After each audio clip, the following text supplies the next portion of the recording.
تو ملاقات عروج پر تھی تو جواب اذان تک نہ دیا، صنم جو روٹا ہے تو مؤذن بنے بیٹھے ہیں۔ مفتی سلطان کے بیانات کے لیے مفتی سلطان آفیشل کو سبسکرائب کریں۔ کچھ لوگوں کو آپ نے دیکھا ہوگا کہ جب مال کم ہوتا ہے نا، نکاح کا موقع آیا تو سادگی سے نکاح کریں گا، مال کم ہوتا ہے نا کپڑے ٹھیک ٹھاک پہنیں گا، زیادہ شوشہ نہیں کریں گا، مال کم ہوتا ہے نا مسجدوں میں آئیں گا، پہلی سب کا نمازی بنے گا، ہاتھ اٹھا کے دعائیں کریں گا، فجر سے لے کے عشاء تک مسجد میں ہی نظر آئیں گا۔ مال کم ہوتا ہے تواضع سے ملے گا، سلام کا جواب دیں گا، سلام بھی کریں گا۔ لیکن جیسے ہی مال آنے لگ جاتا ہے، مال کی فراوانی ہوتی ہے، مال کی کثرت ہوتی ہے تو انسان کے تیور بدل جاتے ہیں۔ تو یہ مال دے کر بھی اللہ کبھی کبھی آزماتے ہیں کہ دیکھیں یہ مال آنے کے بعد یہ جس نے مال دیا ہے اس کا شکر ادا کرتا ہے یا نہیں، اس کا حق ادا کرتا ہے یا نہیں، اس کی قدر کرتا ہے یا نہیں، اور اس کے حقوق ادا کرتا ہے یا نہیں۔ اللہ مال دے کے آزماتے ہیں، کیونکہ مال دینے والے جب اللہ ہیں تو ہم کو اس کے رضا کے مطابق خرچ کر دینا چاہیے۔ کیا کرنا چاہیے؟ لئن شکرتم لازیدنکم، اللہ کا نظام ہے جو مال پر شکر ادا کرتا ہے، نعمتوں پہ شکر ادا کرتا ہے، اللہ اس نعمت کو بڑھاتے ہیں۔ کیا کرتے ہیں؟ بڑھاتے ہیں۔ وَلَئِن شَكَرْتُمْ إِنَّ عَذَابِي لَشَدِيدٌ، اور جو نہیں کرتا ہے شکر گزاری اور نافرمانی کرتا ہے تو اللہ کا عذاب بڑا سخت ہے۔ پھر وہ کہاں سے بھی آ کر پکڑ لیں گا، ایسے جگہ پر آ کر پکڑیں گا زندگی کی جمع پونجی پوری لٹا دیا۔ بیٹے کو ایسی بیماری لگ گئی، اس کے خرچے میں بھاگ رہا ہے، اس ہاسپٹل سے دوسرے ہاسپٹل میں، ایک دواخانے سے دوسرے دواخانے میں، ایک ڈاکٹر نے کہا کہ آپریشن ہوگا، کرنا پڑے گا، نہیں کریں گے تو تمہارے بیٹے کے جان کا خطرہ ہے، گارنٹی نہیں ہے۔ آپریشن کا خرچہ کتنا ہے؟ 22 لاکھ 22 لاکھ آپریشن کا خرچہ ہے، رہنے کا الگ، گولیوں کا الگ، دوائیوں کا، وہ ساری چیزیں سب ملائیں گے 30-32 لاکھ۔ اب بیچارے نے جمع پونجی پوری زندگی کی ایک خرید 30-32 لاکھ کی ایک جگہ خرید کے رکھا ہوا تھا کہ بھائی کب وقت ملے گا تو وہاں جا کے اپنی زندگی گزاریں گے، وہی پوری 32 لاکھ کی زمین بیچ کے بیٹے کے خرچے پہ لگا دیا۔ ایسے دیکھے ہم نے دیکھے۔ تو مال اس جگہ پہ خرچ کرنا ہے جس جگہ پہ اللہ نے کہا ہے۔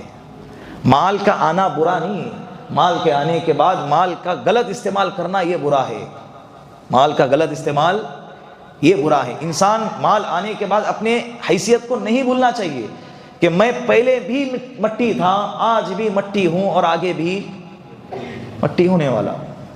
یہ وقتی حفاظت کے لیے اللہ نے میرے پاس دی کہ اس کو دیکھتے ہی بندہ کہاں استعمال کرتا ہے۔ علامہ اقبال کہتے ہیں نا، جب ملاقات عروج پر تھی تو جواب اذان تک نہ دیا۔ جب ملاقات عروج پر تھی تو جواب اذان تک نہ دیا، یعنی ٹھاٹ باٹ لوگوں کی ملاقاتیں، مالداری، دسترخوان کی ریل پیل، اور بڑے بڑے لوگوں کے ساتھ اٹھنا بیٹھنا، اور بڑے بڑے لوگوں کے ساتھ اس کی پہچان، جب یہ ملاقاتیں عروج پر تھی نا، اور اس وقت میں جب اذان کی آواز آتی تھی تو حضرت جواب بھی نہیں دیتے تھے، اذان کا بھی اور اسی طرح لوگوں کا بھی، لوگوں کے سلام کا بھی جواب نہیں دیتے تھے، لوگوں کی طرف توجہ نہیں کرتے تھے۔ اللہ کی طرف سے جب پکڑ آئی تو حضرت کیا کر رہے؟ پہلے تو اذان کا جواب بھی نہیں دیتے، اب کیا دے رہے؟ اب اذان دے رہے، بانگی صاحب بن کے بیٹھے ہوئے ہیں۔ تو اللہ کی پکڑ کس وقت تک کہاں سے آئیں گی؟ انسان کو ڈرنا چاہیے، ڈرتے رہنا چاہیے۔ بات سمجھ میں آ رہی؟ حضرت عمر فرماتے ہیں جہاں پر پانی زیادہ ہوتا ہے وہاں پر مال زیادہ ہوتا ہے، جہاں مال زیادہ ہوتا ہے وہاں پر فتنے زیادہ ہوتے ہیں۔ اللہ کے رسول نے فرمایا مجھے میری امت کے فقر کا خوف نہیں ہے، مجھے میری امت کے مالداری کا، مال کے آنے کا، کثرت سے مال کے آنے کا خوف ہے کہ اس کے آنے کے بعد میری امت فتنے میں مبتلا نہ ہو جائے جیسے کہ بنی اسرائیل کے لوگ مبتلا ہو گئے۔ اس کے لیے اللہ سے صرف آنے دو، 2 کروڑ آنے دو، 10 کروڑ آنے دو، اس کی دعا نہیں کرنا چاہیے۔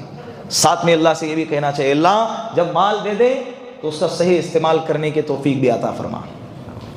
اے اللہ مال دے دے تو تیرے رضا والے کاموں میں خرچ کرنے کی توفیق بھی عطا فرما، ورنہ انسان کی نیتیں بھی کبھی کبھی ایسی ہوتی ہے، ارے میرے پاس بھی مال رہتا تو میں نے بھی مسجد بنایا ہوتا، اور جیسے مال ہے حضرت گئے دبئی گھومنے کے لیے، اور کہاں گئی مسجد؟ ارے وہ تو ایسے ہی بولا تھا، آ جائے کیا ہو جائے؟ مل جائے۔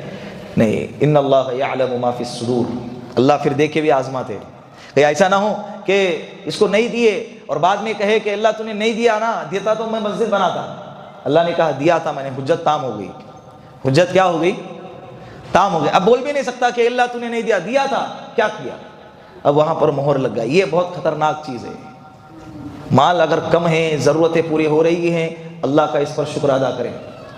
بہت بڑی نعمت ایمان کی ہے، سب سے بڑی نعمت یہ ہے. کافی ہے، کافی کیا وافر مقدار میں ہے. یہ کل قیامت کے دن ہمیں جنت دلائیں گی. یہ کل قیامت کے دن اللہ کے سامنے رسوا نہیں کریں گی. یہ نعمت اللہ نے ہم کو عطا فرمائی. تو زندگی گزر بسر ہو رہا ہے زندگی کا، اور کٹ رہی ہے عافیت کے ساتھ، تو اللہ کا شکر ادا کرے. بس نافرمانی کی طرف، گناہ کی طرف، ظلم کی طرف، حق تلفی کی طرف اپنے قدم کو نہ بڑھائے. ٹھیک ہے.